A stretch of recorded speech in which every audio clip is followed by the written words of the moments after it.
16절의 말씀부터 우리 함께 합독하겠습니다. 하나님이 세상을 이처럼 사랑하사 독생자를 주셨으니 이는 그를 믿는 자마다 멸망하지 않고 영생을 얻게 하려 하심이라. 하나님이 그 아들을 세상에 보내신 것은 세상을 심판하려 하심이 아니요 그로 말미암아 세상이 구원을 받게 하려 하심이라. 아멘. 전도는 사랑입니다는 주제로 잠시 말씀을 드리기 전에 필리핀 의료 선교사인 방두가 외과 의사의 일상을 담은 아픈 만큼 사랑한다 동영상 5분짜리 먼저 감상하시겠습니다.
이 시간까지 살아 숨쉬는 것만도 참으로 고맙습니다.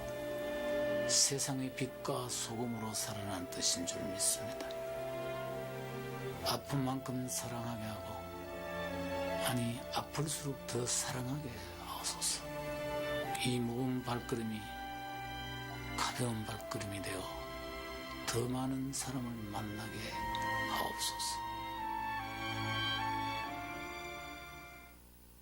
그래서 저는 내가 아파봤으나 그만큼 남들을 사랑했던 그런 뜻으로 저는 내가 아픈 만큼 남을 더 사랑하겠다 그런 마음으로 살고 있어요.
어떻게 잘 보셨습니까? 감동적이죠. 필리핀의 가난하고 병든 그 영혼들을 향한 이 박누가 의사의 진솔한 사랑이 배어 있는 그러한 영상이었습니다. 저는 이 영상을 여러 번 보았습니다. 그래서 그가 예배당에서 드렸던 기도는 한편의 시와도 같았습니다. 그래서 제가 한번 다시 읽어드리려고 합니다. 이 시간까지 살아 숨쉬는 것만 해도 참으로 감사합니다. 세상의 빛과 소금으로 살라 하신 하나님의 뜻인 줄 믿습니다. 아픈 만큼 사랑하게 하고, 아니 아플수록 더 사랑하게 하소서. 이 무거운 발걸음이 가벼운 발걸음이 되어 더 많은 사람을 만나게 하소서. 그런 사역을 하면서 조금 더 일찍 만났으면 하는 그런 안타까운 마음을 가지고 필리핀의 전 영혼을 사랑하며 그들에게로 달려갔습니다. 그래서 만나서 치료하고 전도한 영혼들이 영상에서 보셨던 것처럼 수천 명이다, 그렇게 되어 있습니다. 황인숙 시인의 삶이라고 하는 시가 있습니다. 제가 잠깐 한번 읽어드립니다. 왜 사는가, 왜 사는가, 외상값. 이게 시의 전부입니다. 참 얼핏 보면 시 같지 않은 시인데, 이 시의 핵심은 세 개의 문장 부호에 있습니다. 왜 사는가 다음에는 물음표가 있습니다. 그 다음에 왜 사는가 다음에는 말줄임표가 있습니다. 외상값 다음에는 마침표가 있습니다. 왜 사는가의 물음표는 삶의 근원에 대한 질문입니다. 두 번째 왜 사는가에 대한 말줄임표는 좌절과 절망의 삶을 우리 가운데 내포하고 있습니다. 마지막 행의 그 마침표는 그래도 살아야 하고 살아야만은 이유를 우리 가운데 설명하고 있습니다. 시인은 좌절과 절망으로 가득 찬 이 세상을 왜 살아야 하는가 스스로 물어보면서 스스로 답변을 합니다. 외상값 때문이다 그랬습니다. 오늘 우리 크리스천들 이 땅에 살아야 할 이유가 무엇입니까? 악착같이 살면서 갚아야 할 외상값, 그것이 무엇입니까? 바로 전도입니다. 우리는 이 전도라고 하는 이 외상값을 갚기 위해서 여러분 죽어서도 안 되고 죽을 수도 없습니다. 사도 바울은 자신의 일생을 이 전도라고 하는 외상값을 갚기 위해서 한평생을 살았습니다. 로마서 1장 14절과 15절을 제가 한번 읽어드립니다. 헬라인이나 야만인이나 지혜 있는 자나 어리석은 자에게나 다 내가 빚진 자라. 그러므로 나는 할 수 있는 대로 로마에 있는 너희에게도 복음 전하기를 원하노라 그랬습니다. 바울은 유다에서 재판을 받아 얼마든지 자유의 몸이 될 수 있었습니다. 그런데도 그가 굳이 로마 황제에게 항소를 합니다. 죄수의 몸으로 로마에 가게 됩니다. 그 이유가 무엇일까? 로마인들에게도 전도하기 위해서 그랬습니다. 로마 땅을 밟는다는 것은 죽음을 의미합니다. 그럼에도 불구하고 복음 전도라고 하는 이 목적을 위해 그는 로마 땅을 밟았습니다. 그렇다라고 하면 바울은 누구에게 무슨 빛을 그렇게 줬을까? 과거에 바울은 어떤 사람이었습니까? 그는 유대교에 심취했던 사람입니다. 그래서 기독교를 박해하고 교회와 성도를 핍박했던 사람입니다. 스데반 집사가 돌에 맞아 죽을 때에 그의 죽음을 마땅히 여겼던 사람이었습니다. 그리고 대제사장에게 체포영장을 발부를 합니다. 다메섹에 있는 그리스도인들을 잡기 위해 떠나게 됩니다. 사도행전 9장에 보니까 바울의 그 다메섹으로 가는 그러한 과정 가운데 어떤 일이 일어나게 됐는지를 설명합니다. 사도행전 9장 3절입니다. 사울이 길을 가다가 다메섹에 가까이 이르더니 호련히 하늘로부터 빛이 그를 둘러 비추는지라. 4절입니다. 땅에 엎드려져 들음에 소리가 있어 이르시되 사울아 사울아 내가 어찌하여 나를 박해하느냐 하시거늘. 5절입니다. 대답하되 주여 느시오니이까 이르시되 나는 내가 박해하는 예수라 그랬습니다. 이 다메섹의 회심을 통하여 그의 인생은 180도 바뀝니다. 그리고 자신을 가리켜서 죄인 중에 괴수라고 하는 표현을 사용합니다. 정말 죄로 인하여 죽을 수밖에 없었던 자신을 예수 그리스도의 십자가의 사랑으로 살려주신 그 주님의 은혜와 사랑을 기억하며 그의 남은 인생 약 한 30년 정도 유럽과 아시아의 복음 전도에 그는 심혈을 기울이게 됩니다. 오늘 본문은 우리가 너무나도 잘 아는 말씀입니다. 오늘 본문에 보니까 누가 누구를 사랑했습니까? 하나님이 이 세상을 사랑하셨습니다. 자, 그렇다고 하면 하나님이 사랑한 이 세상은 어떤 세상이었을까? 하나님의 마음에 하나님의 기쁨이 있고 하나님께서 축복하시기 위한 그러한 세상이었을까? 그렇지 않았습니다. 마틴 루터는 이런 이야기를 합니다. 만약에 내가 하나님이라고 하면 이 세상을 향해서 불을 내려 그들 모두를 다 죽일 것이다. 이렇게 이야기를 합니다. 이 세상에 지금 저와 여러분들이 살아가고 있습니다. 마땅히 죄악으로 인하여 죽을 수밖에 없지만 하나님은 이 세상을 사랑하셨습니다. 어떻게 사랑하셨을까? 이처럼 사랑하셨습니다. 이처럼이라고 하는 것이 무엇일까? 한 가지 예를 들어서 제가 설명해 드리려고 합니다. 이스라엘에 많은 양을 가진 주인이 있었습니다. 그런데 어느 날 저녁에 사나운 이리떼의 공격을 받습니다. 많은 양들이 물려 찢겨 죽었습니다. 들판은 피로 물들었습니다. 이때 살아남은 양들은 혼비백산에서 산으로 들로 개울로 골짜기로 다 도망을 칩니다. 날이 밝아 주인이 이 광경을 목격하고 그 잃어버린 양들을 찾아 나섭니다. 그런데 양들은 자기 모습하고 다른 무언가가 나타나기만 하면 겁이 나서 도망을 치는 겁니다. 주인은 아무리 양을 찾으려고 해도 양이 도망을 쳐서 한 마리도 잡지 못합니다. 이때 주인의 아들이 나섭니다. 아버지, 제가 양을 찾아오겠습니다. 그리고서는 죽은 양 한 마리의 가죽을 뒤집어 씁니다.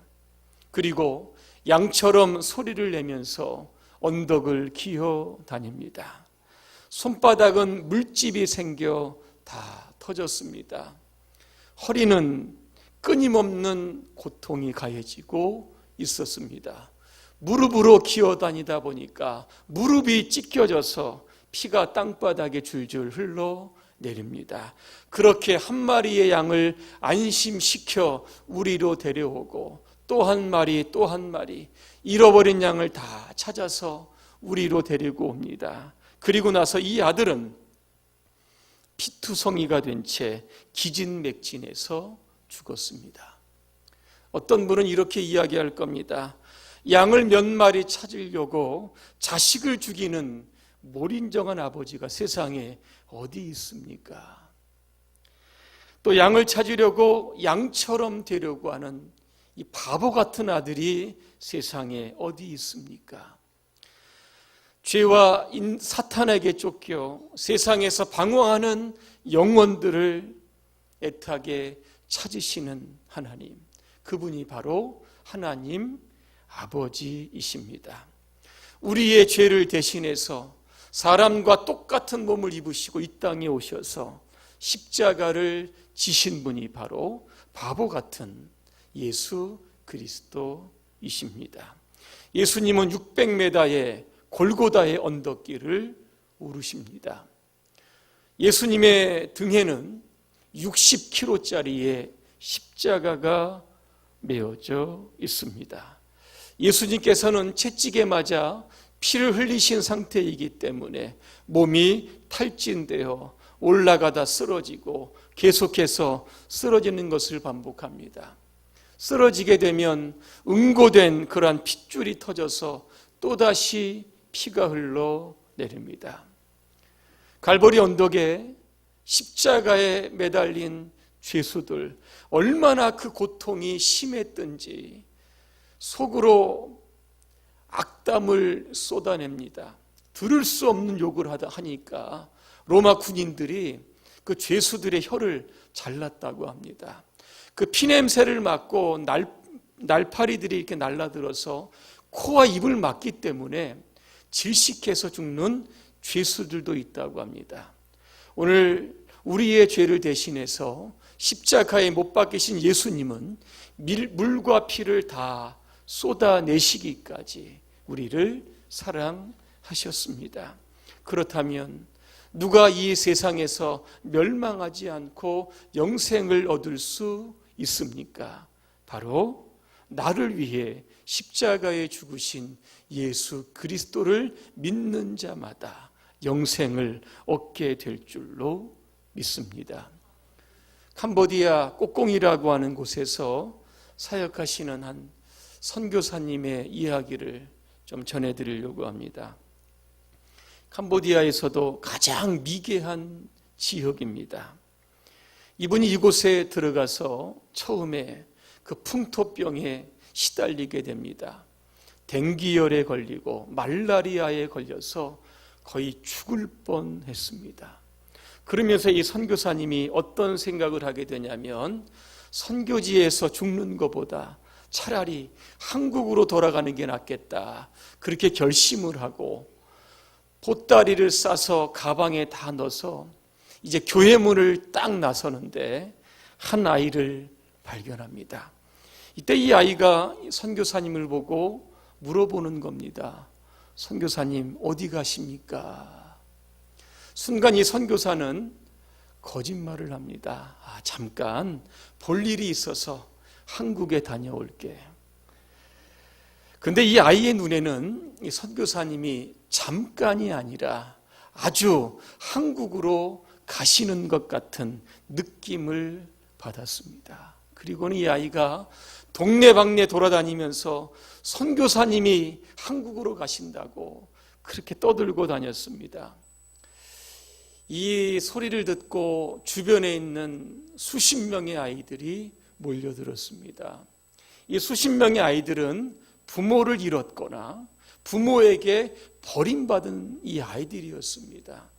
이 선교사님이 이 아이들을 먹이고 입히고 재우고 학교까지 다 보내주는, 어떻게 보면 이 부모님의 역할을 다 감당했던 겁니다. 그런데 이 선교사님이 한국으로 가신다고 하니까 어떤 아이는 펑펑 울면서 이 선교사님의 바짓가랑이를 잡고 가지 마시라고 울어대는 겁니다. 그 순간 이 선교사에게 하나님의 음성이 들립니다. 사랑하는 아들아, 누군가는 이 땅에 복음을 모르고 죽어가는 영혼들을 살려야 할 텐데, 누군가는 이 가난하고 소외된 영혼들을 먹이고 입히고 교육시켜야 할 텐데, 사랑하는 아들아, 내가 이 십자가를 지면 안 되겠니? 부모로부터 버림받은 이 아이들, 내가 부모의 사랑으로 이 아들을 보살피면 안 되겠니라고 하는 음성이 들립니다. 이 음성을 듣고 선교사님은 가방을 땅에 내려놓습니다. 하나님, 죄송합니다. 제가 다시 십자가를 지겠습니다. 이 아이들을 제 아이들처럼 제가 죽을 때까지 사랑하겠습니다. 이렇게 이야기를 했습니다. 누군가를 사랑하게 되면 그 사랑의 필요가 보입니다. 상대방이 무엇을 좋아하고 상대방이 무엇을 갖고 싶어 하는지를 알게 됩니다. 그리고 진짜 사랑하면 그 사람을 위해서 나의 소중한 것도 내놓을 수 있는 그러한 마음이 생기게 되는 겁니다. 마찬가지로 우리가 하나님을 사랑하게 되면 오늘 우리를 향한 하나님의 관심이 어디에 있는지를 발견하게 됩니다. 예수님이 이 땅에 오신 목적은 단 한 가지입니다. 이 땅에 잃어버린 하나님의 양들을 찾기 위해서입니다. 그 목적을 위해서 예수님은 십자가에서 기쁜 마음으로 죽으셨던 것을 보게 됩니다. 그래서 전도는 부담이 아니라 사랑입니다. 사랑의 마음이 조금이라도 있다라고 하면 우리는 얼마든지 전도할 수 있는 겁니다. 이런 말이 있습니다. 똑똑한 사람이 열심히 하는 사람을 절대 이길 수 없다. 열심히 하는 사람이 즐겁게 하는 사람을 당해낼 수 없다. 그리고 즐겁게 하는 사람이 사랑으로 하는 사람을 절대로 이길 수 없다. 이렇게 이야기를 합니다. 여러분, 전도는 사랑입니다.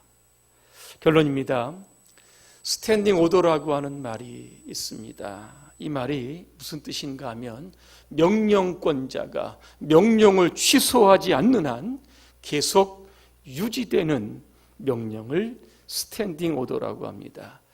이게 어디서 사용이 됐냐면 이 김정은이 북한에서 정권을 잡은 이후에 이복형이었던 김정남을 암살 명령을 내리는 데서 이게 세간에 이 말이 나타나게 됐습니다. 이 스탠딩 오더로 인해서 김정남은 지난해 이 마카오로 가는 항공기를 타기 위해서 말레이시아 공항에서 수속 준비를 하는 중에 독사를 당했습니다. 우리에게도 이 스탠딩 오더가 있습니다. 명령권자는 바로 예수 그리스도입니다. 그 명령을 받은 사람은 저와 여러분들입니다. 그 명령은 바로 전도입니다. 주님은 이 명령을 처리하시기 전까지 우리가 반드시 그 명령을 이 땅에서 수행해야 할 겁니다. 여러분 주변에 잃어버린 양들이 누구입니까? 가족으로부터 시작, 친구, 이웃으로부터 여러분 찾을 때까지 한번 찾아보시기를 바랍니다. 그리고 그들을 위해서 여러분 기도하시기를 바랍니다. 4월 1일은 새가족 초청 주일입니다. 이날에 여러분들을 통해서 수많은 영혼들이 예수 믿고 구원받는 역사가 오늘 이곳에서 일어나기를 주님의 이름으로 축원합니다. 기도하겠습니다. 은혜로우신 하나님, 전도는 사랑입니다.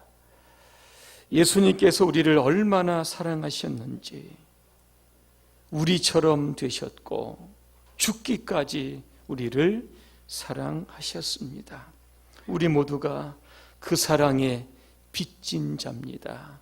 이제는 주님의 사랑을 많은 이웃들에게 전할 수 있는 복음의 전도자들로 살게 하여 주시옵소서.